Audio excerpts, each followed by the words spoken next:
Life Lessons Learned from a Lousy Mother, read by author Lonnee Ray. This is dedicated to you. Intend to mend, and you will.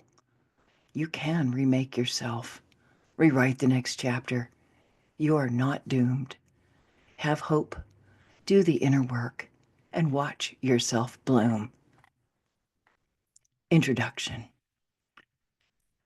How do you tell someone, anyone, how freaking sad and ripped off you feel when mom, the most cherished person in everyone's family, is a total nightmare? The short answer, you don't. They write you off for being young, or they pat your shoulder and say, I'm sure she did her best. No, actually, that isn't the case. Life so far had been a spirit-crushing experience at the hands of bullying, narcissistic parents. A product of my environment, the future didn't look much different from the present. Feelings of helplessness to effect a change, any change, smothered out the fleeting moments where hope shined for just a second or two. There wasn't much to be happy about back then. Smile. Ugh. This demand from the outside world would continue for at least 2 more decades. Now, this is not a poor me book. No, it is what started out as a handmade card, but evolved into 3 important lessons that could have been taught, but they weren't. Not all moms are great. Not everyone bounces out of the grind to become a well-adjusted grown-up either.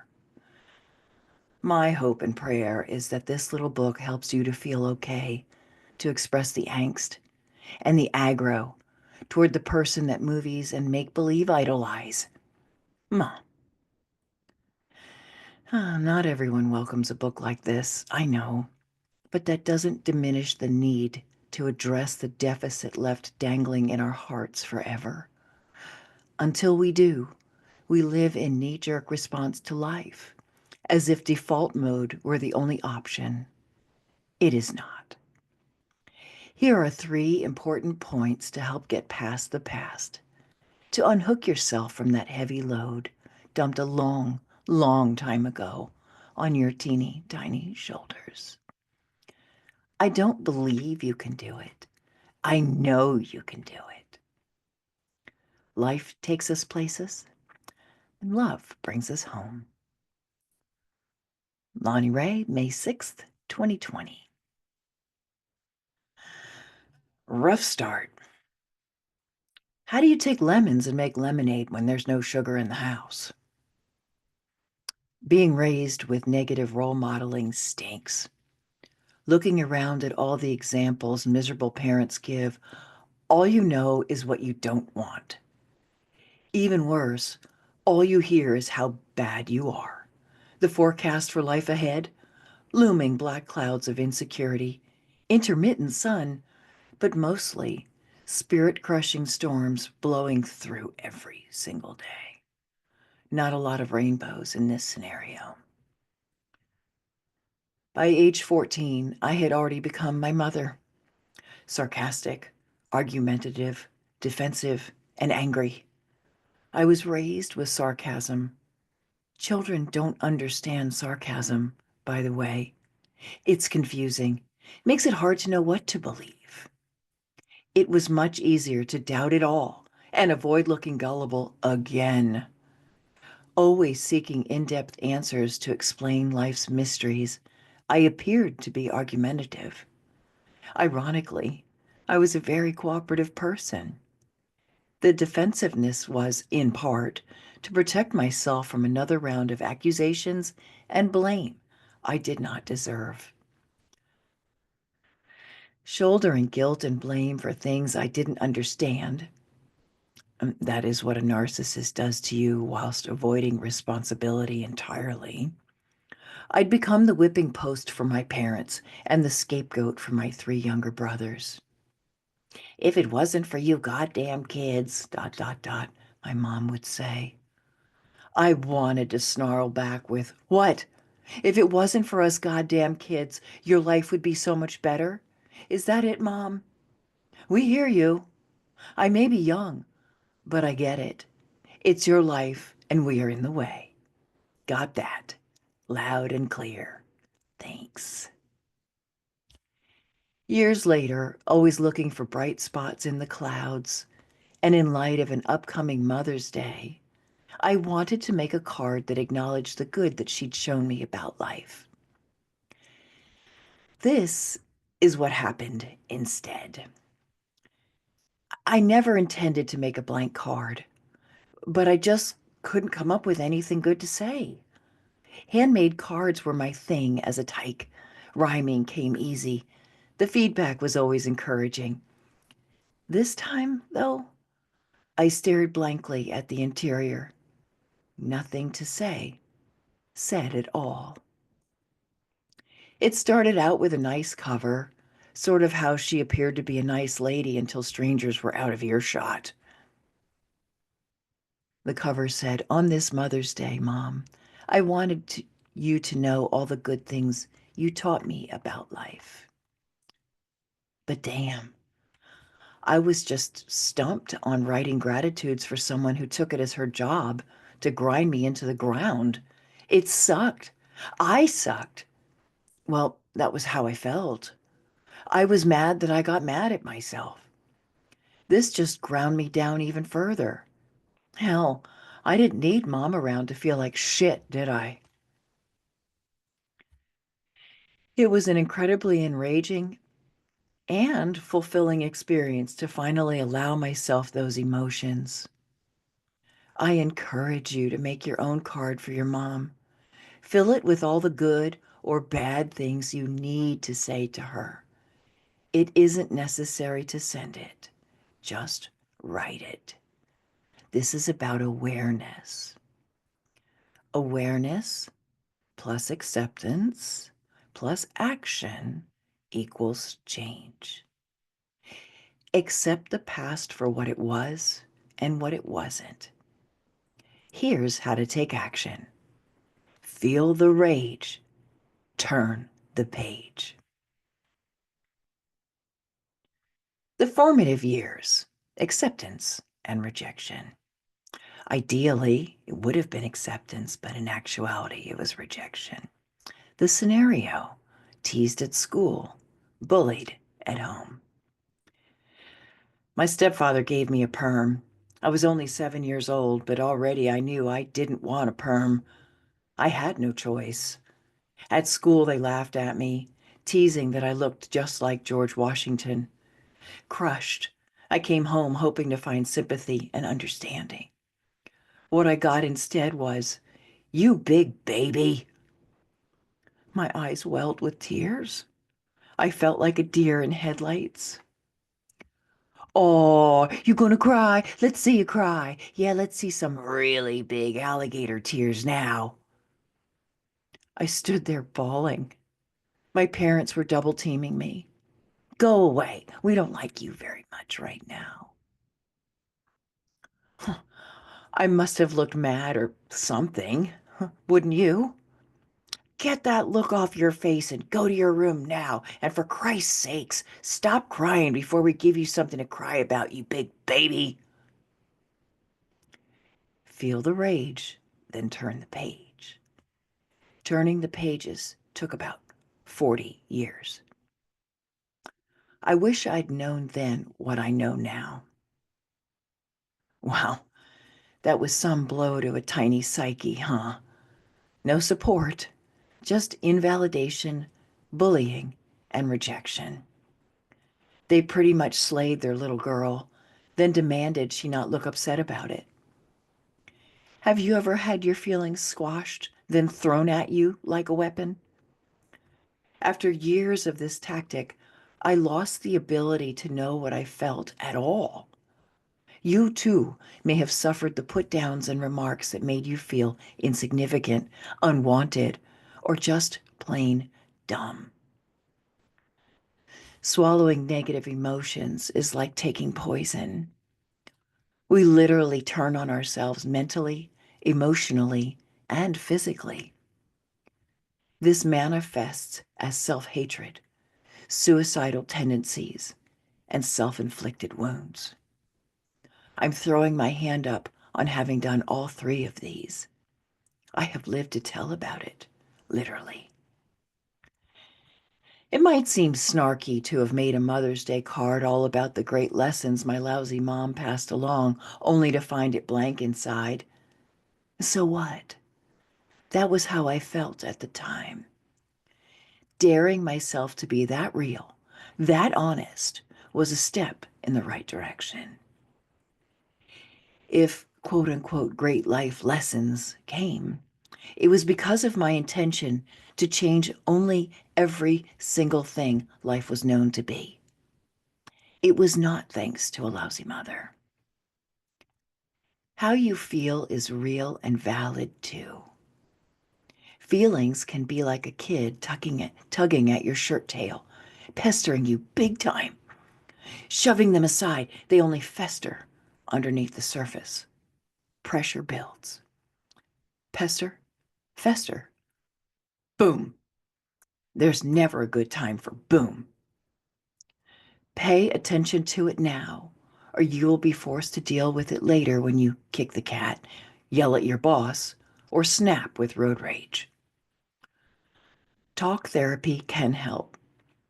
Just feeling accepted and heard, maybe for the first time in your life, can be a deeply transformational experience.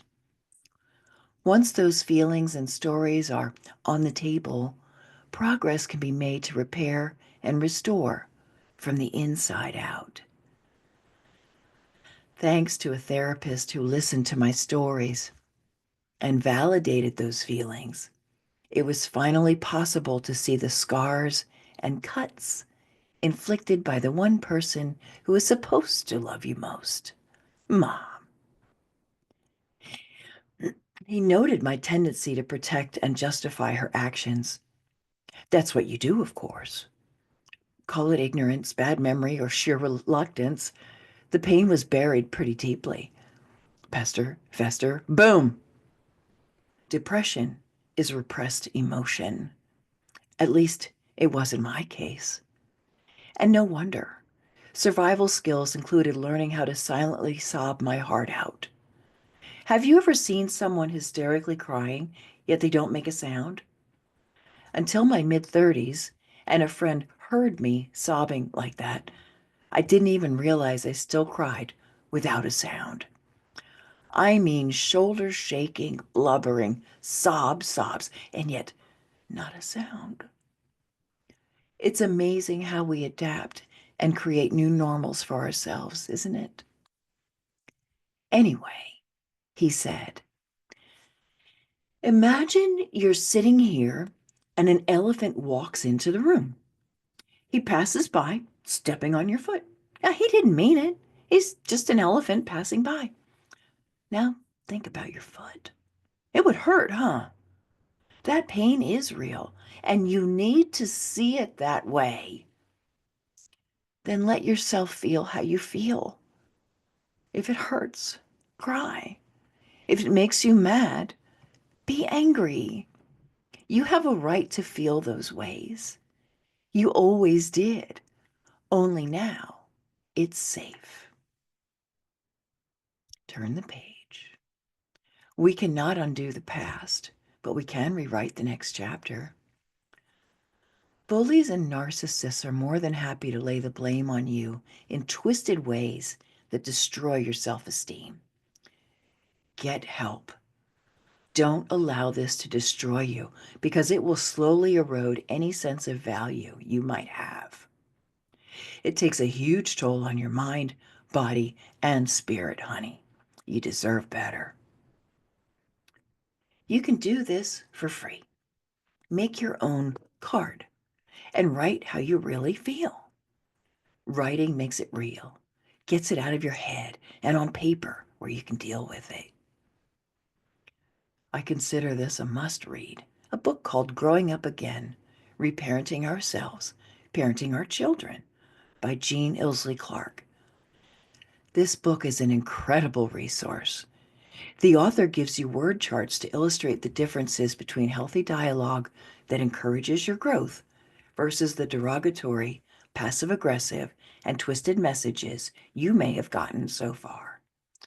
I cannot recommend it highly enough. Get physical. Pent up anger will take you down with it. It will transform you into a hammer, and hammers see everything as nails. Find ways to physically let off steam. My favorite was the dance floor, where I could thrash around like an idiot and feel better for it later. Sore, but better. Stored up emotions can be released through boxing, running, biking. Pretty much anything that is physically intense is useful. Do it or become a hammer.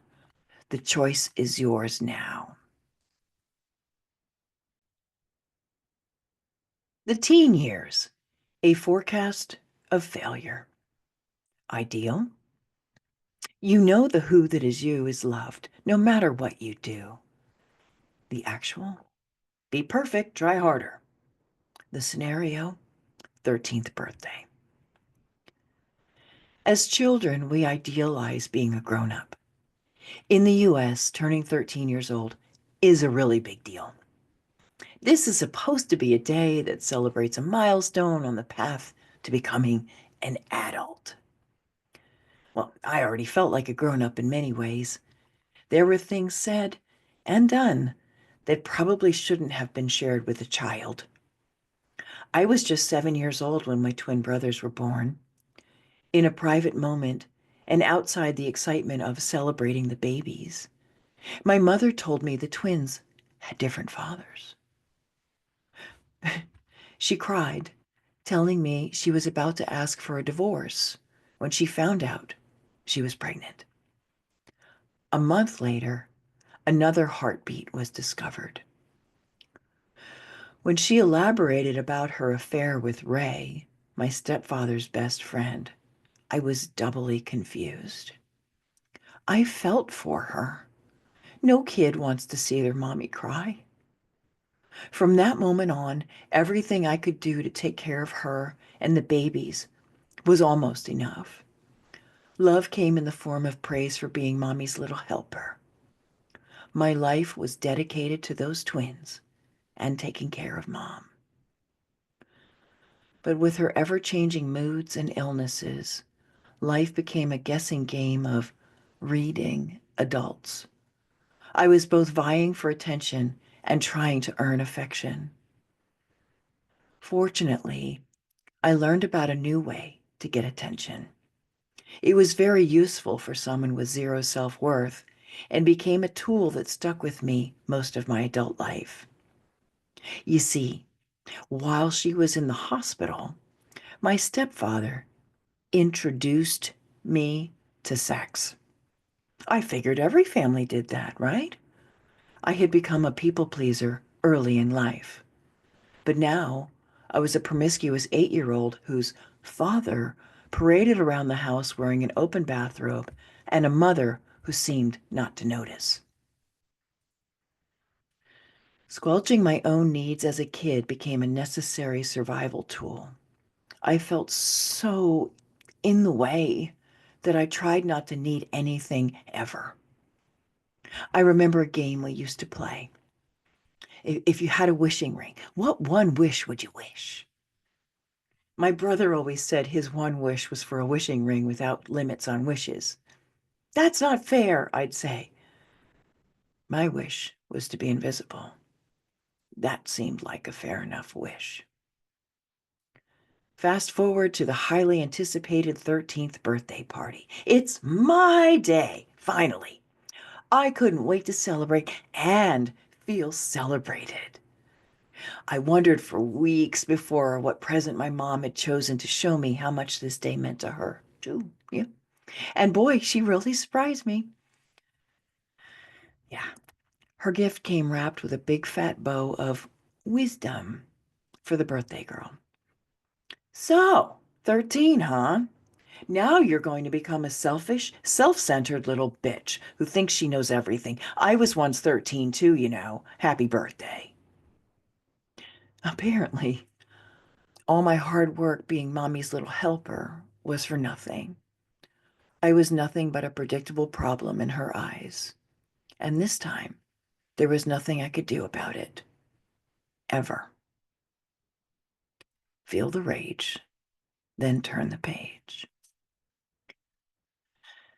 Have you ever felt damned if you do, damned if you don't?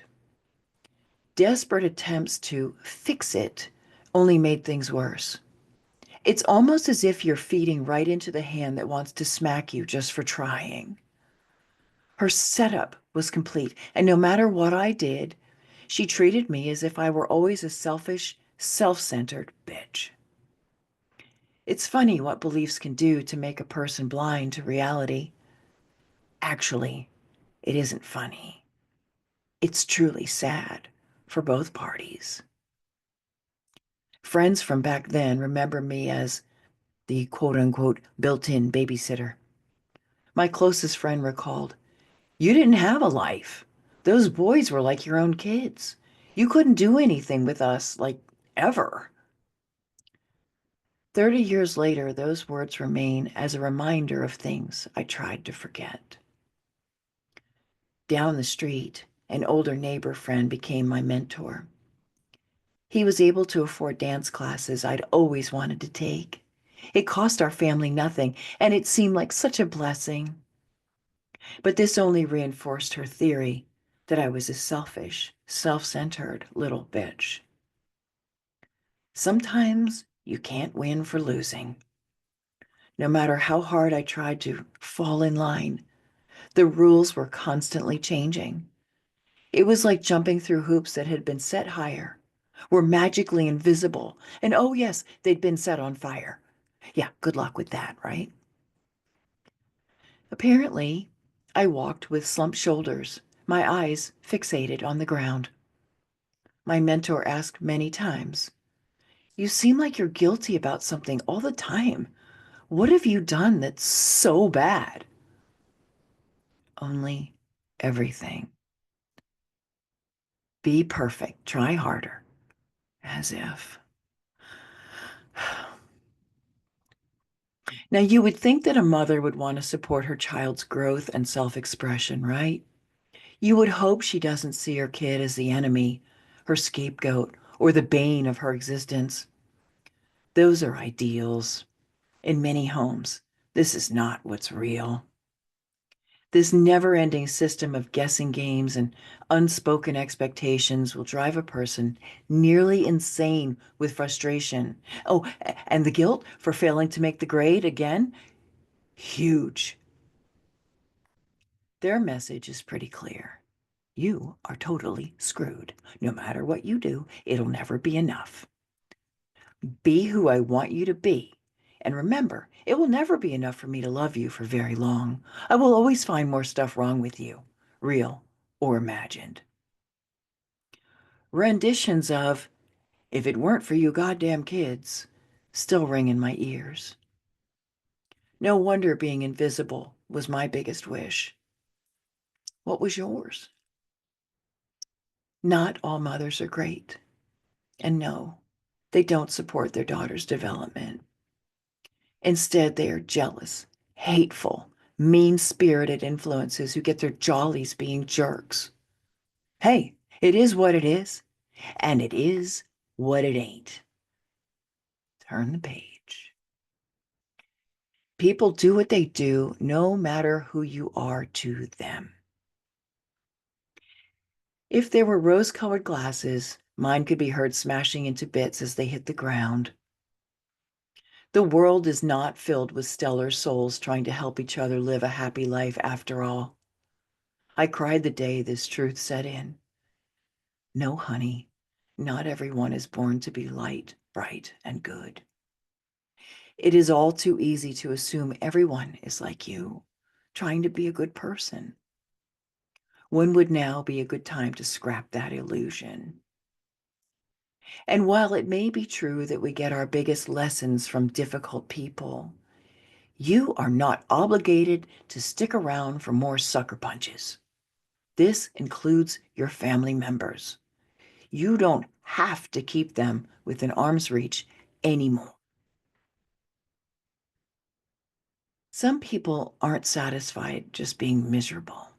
No, they want to understand the source of their misery. So they stick around and surprise, they get more of the same spirit crushing treatment. The noble attempt to better understand just why someone mistreats you is not going to change them. It is akin to pulling a donkey up a hill. The donkey gets pissed and you get tired. What an epic waste of your time. Still, we want to know why, or more like, what the fuck, right? Avoid the temptation to return to the perpetrator for an explanation. That's like asking a liar for the truth. It doesn't work. They will reject your claims and see you as attacking them. If they didn't have compassion for you before, they really won't have it now. In fact, pleading for their input only generates more opportunities for them to invalidate your feelings. They are bound and determined to retain their low opinions and assignments of blame onto you. Laura was determined to figure out why her boyfriend was so mean to her. He didn't used to be, she said. I lost count how many times I tried to reason with her. Laura, even if you figure out why he wigs out on you, it won't change the inner workings of his psycho brain. Now, while it might seem like a good idea to go ask the person who hurt you what their effing problem is, in this case, those talks only made things worse for Laura. As for Roy, well, it just gave him more material to screw with her head. I'm not kidding, even a little bit. Delete the need to understand. You cannot argue logic with crazy. Do you want more of it or less of it? Move your feet accordingly. Like literally, leave. Permission to bounce. Pick up your feet and move, if only to distance yourself from that stinky skunk of a person. Even if you're a sweet-smelling rose, if you get into it with a skunk, you're going to come out stinking. Skunk spray. God made them that way.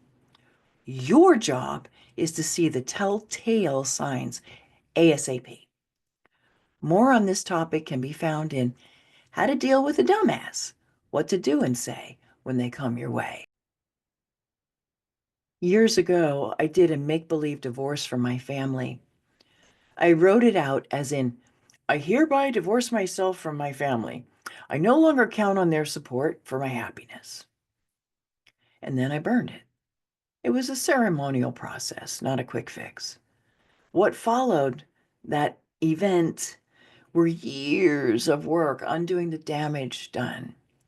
I even changed my name. My parents never asked about that. Gee, what a surprise.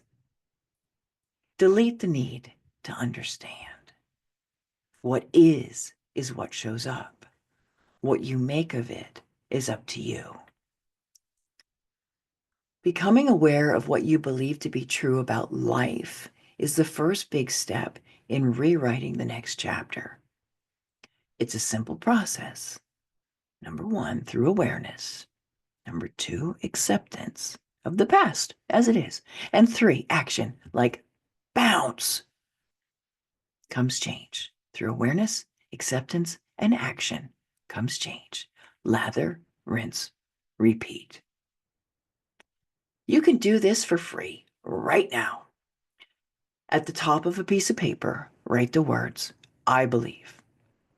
And then start writing every thought you have about literally every single thing you can think of. Writing makes it real, gets it out of your head and on paper, where you can literally see what no longer serves you. Outdated beliefs can still run you around. They are buried beneath the surface.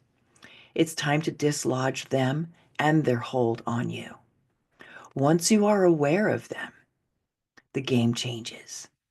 Decide to let these ideas go. They may have been formulated when you were a child. As an adult, may actually be hindering you. Do not edit these ideas. Keep them to yourself. The topics are unlimited. Just write your thoughts about life, line by line. I stopped adding ideas after 2 or 3 months. Reviewing them was like, wow, I had no idea I thought this about that. For instance, I avoided trying to start my own business for decades, yet I was always scrambling for jobs, barely making it. What I found were ideas that kept me stuck, such as, to earn money, you have to sell your soul for a buck. And all business people are spiritually shallow. I was so wrong. These were assumptions made based on the world around me, my parents, and they had to go. From this awareness raising action, you will see which traits you have now too. Accept yourself as you are, no matter what. What you resist persists, right? Let that old image go and bring on your creator, your creative self. Who would you like to become instead? Which traits would you prefer to have next? This is how you reinvent yourself consciously, intentionally, and purposefully. Dream big, be outrageous even. It was a far reach for me, the needy, depressing, walking black cloud, to even hope I'd be called happy-go-lucky someday. But it actually happened. No one has to tell me smile anymore either. This radical transformation can become your story too. Get out the eraser. You are not doomed to have a future that looks like the past. You get to rewrite your next chapter. What are the ideal qualities of the people you want to be surrounded by? Know those too. Then choose new friends who support your vision and add value to your life. It may mean you let go of some people. Do they pass your test when you think of how they treat you? Ask yourself if you want more of this or less of this. As a grown-up, you get to decide what is best next. Consider the source. Let's play with words here for a minute, okay? Instead of consider the source, meaning you ought to be skeptical of someone's words, take it this way. Consider the source from whence you came. It is the same source that makes flowers grow and your heart beat. You cannot be separate from the thing that created you. It is virtually impossible. Look around you. Most people have forgotten this fact. Separation consciousness is the reason we have so many problems in our world. That all started with a belief in separation. Even though it isn't true, actions are motivated by the misguided belief that we are less than somehow.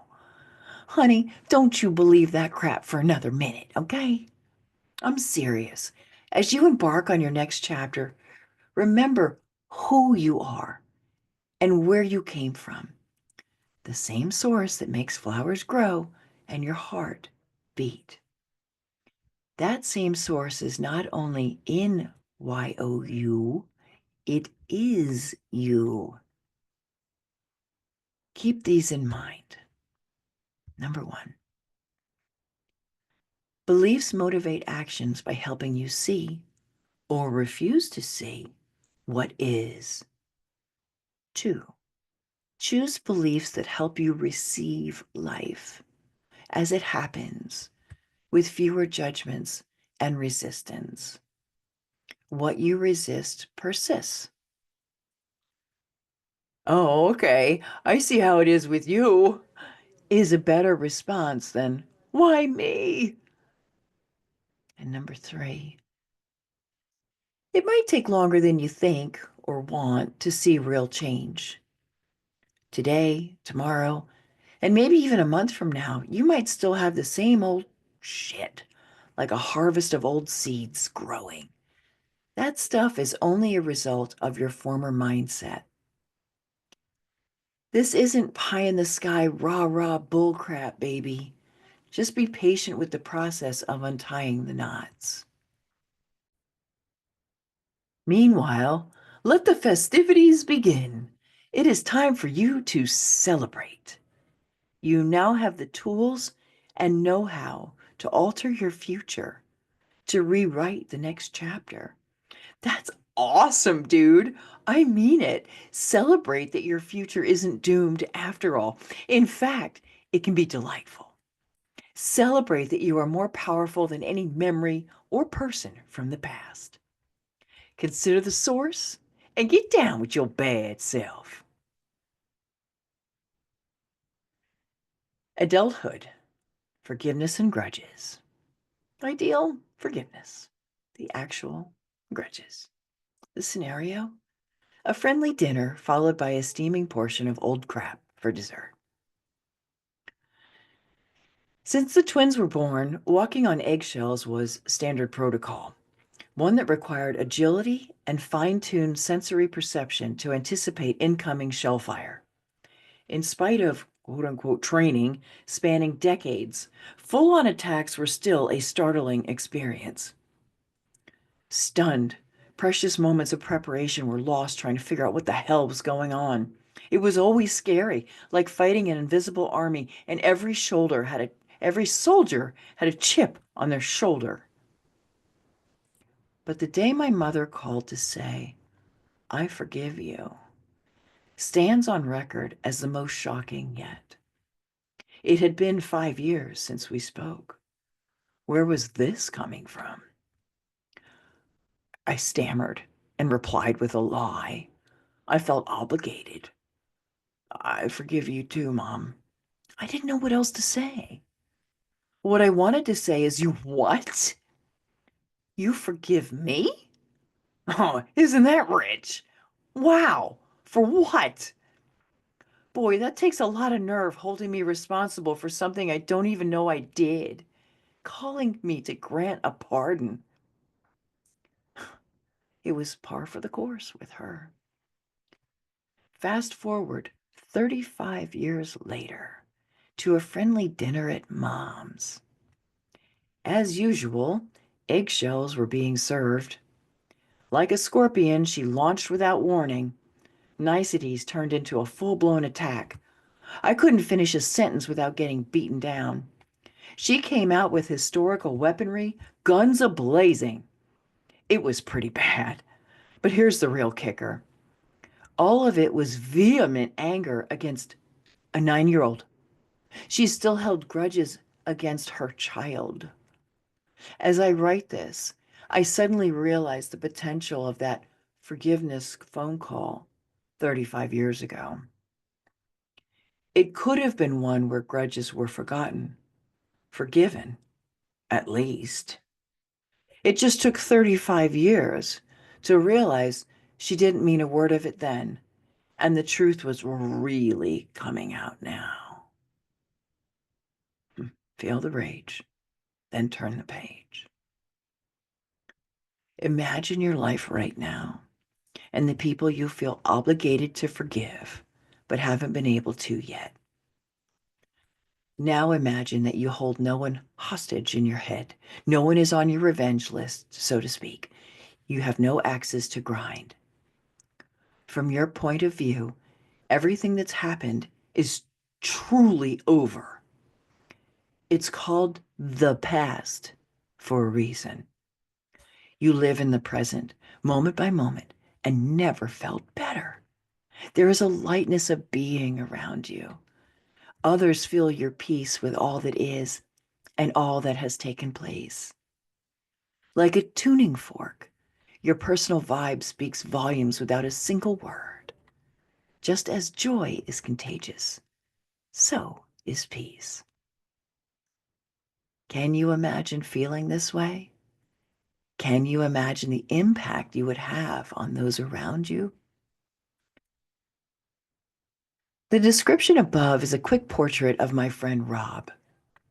Rob the farmer, a psychology nurse in Seattle, pretty much saved my life. He was such a blessing during those very dark and depressing times. You couldn't ask for a kinder, more compassionate, fun-loving housemate. His band, cheaper than therapy, what a name, often filled our home with the sounds of cowbells and laughter. Rob's ex-wife, Kate, was hell on wheels. Seriously. He didn't take in any of her attitudes. And believe me, she had a lot of them. There were plenty of reasons to hold grudges against Kate, but he never did.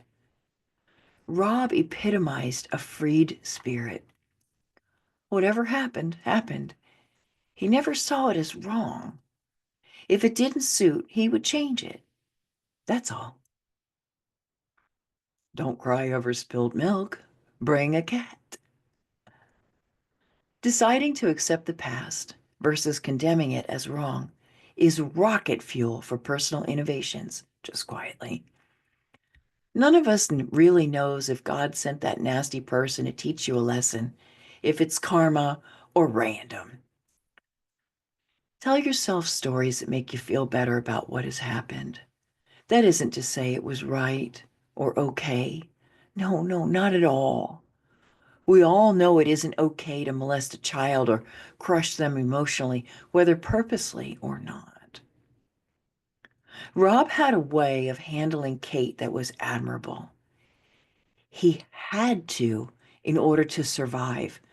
They shared responsibility for their two sons forever. I often wonder how those kids turned out with such an unusual dynamic for parents. Now listen, you are not required to forgive. When I say acceptance is the key to peace, it simply means to look at the past and accept that it played out like it did. You can't change it. What is what shows up. What you make of it is up to you. Thinking back to that blank Mother's Day card, I still couldn't find great life lessons to be happy about.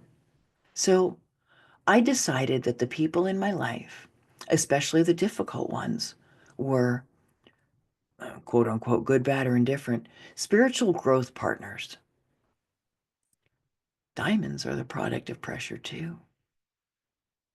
In my head, the story goes that in spirit form, before we were born, we agreed to help each other out through challenges. We just forgot about those agreements, is all. Now, maybe that's true and maybe it isn't. But since we're going to tell ourselves stories about the past and how we got to be here, we might as well make them a small pill to swallow, right? Happiness is a head trip. Change your mind. I took a good long look at the stupendous job my mother did and had to hand it to her. Hers was an Oscar-winning performance. Bravo!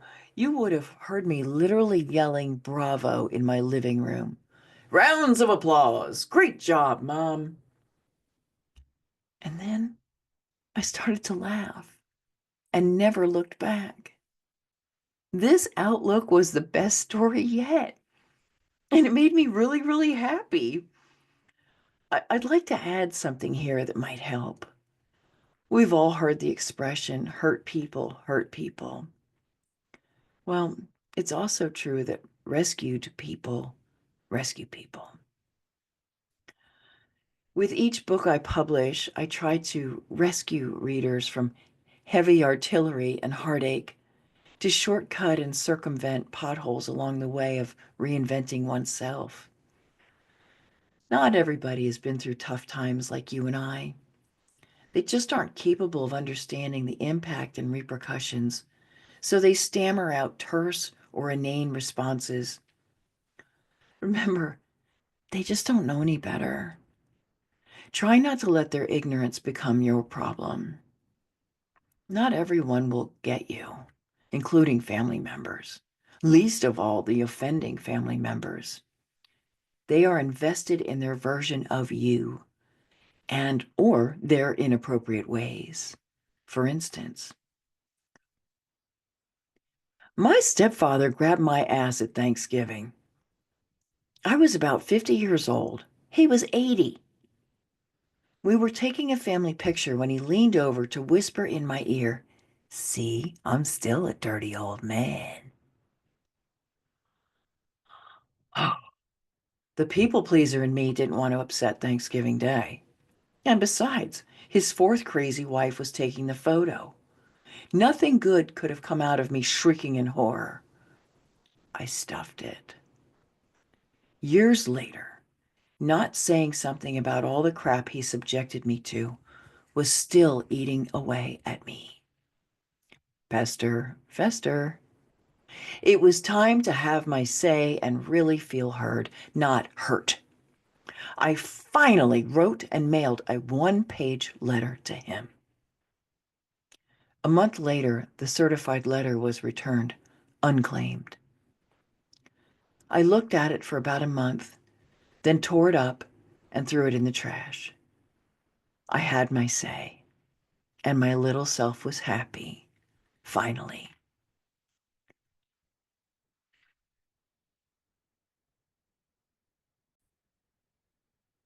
Please stop saying that. Now, this is for people who love the people that got hurt by people that were supposed to love them. I'll say it again. This is for the people who love the people that got hurt by people that were supposed to love them. In my humble opinion, there are things you shouldn't say to the person who has dealt with issues named here. For instance, don't say, "Oh, well, whatever happened is what made you who you are today." It is not what happened that made them awesome. Every baby starts out awesome, then shit happens. It is what she or he did with it all that should be recognized. It takes work to undo damage, restore your sense of self, and rewrite the next chapter. Try to give kudos on that instead. Here's another nails on a chalkboard, knee-jerk comment that has got to go. "Oh, I'm sure your mom, dad, parents did their best." Really? How would you know? No one is always doing their best, and it sure as hell isn't their quote unquote best when they knowingly hurt their son or daughter. This type of remark also diminishes the feelings of the hurt person. It's as if they're saying, "Well, since your parents did their best, maybe it's you who was the problem." Do not let anyone give you that line of bull ever again. The insinuation is felt, even if it wasn't intended. I absolutely hate those polite people who haven't given a single thought to the words that fall out of their mouths first. Yes, it still pisses me off, can you tell? But hey, they don't know or care to be, do, or say any better. Isn't that more like the truth being told? Delete the need to understand. Recognize the limitations of others, and you'll do much better moving forward. There's a reason I wrote How to Deal with a Dumbass on the heels of this book. Big smile. My suggestion is a mental, "Oh, okay," and walk away. The last thing you need is more of that. You know, you weren't hired to be their educator, and by golly, it ain't your job to explain yourself. And finally, this one was by far the worst, and I'm begging you, if you're the type who thinks this is funny or the least bit helpful, think about it this way. Telling someone to smile is as weird as insisting someone cry or fart on demand. Think about it. Honoring where another person is and how it shows up is really the nicest thing anybody can do for another. Try that next time instead. If you are around people who can't handle your down moments, move on, honey. We all have them, of course. Try not to make your moods and emotions your identity, however tempting it might be. I used to wear oversized men's clothing to stop advances, and goth boots so heavy I practically stomped when I walked. I wanted to be left the fuck alone. I was mad, sad, and dealing with a bunch of shit that was really bad.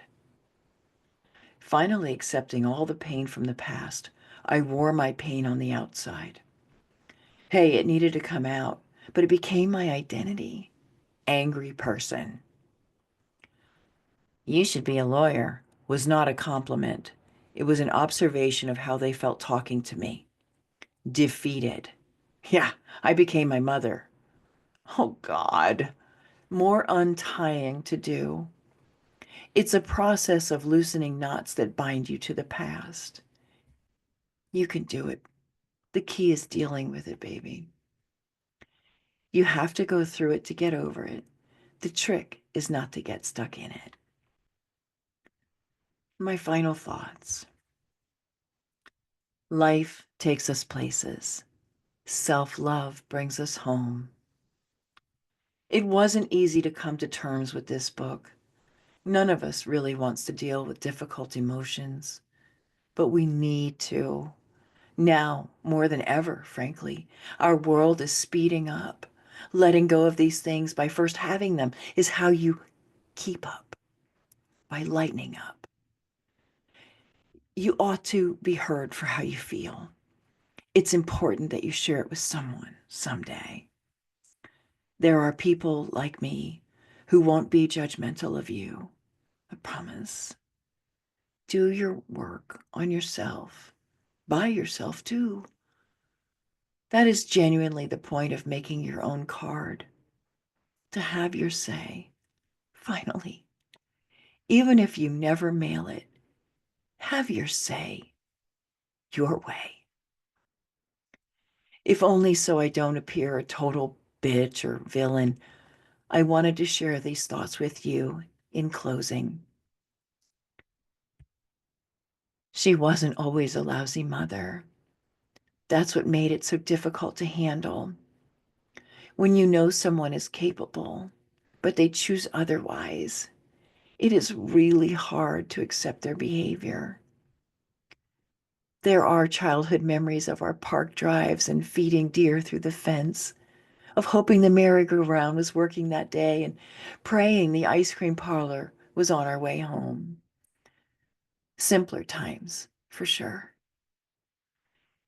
As adults, fences were mended and broken, raised and demolished, until there were too many nail holes to support the weight of wood that was simply too splintered to care anymore.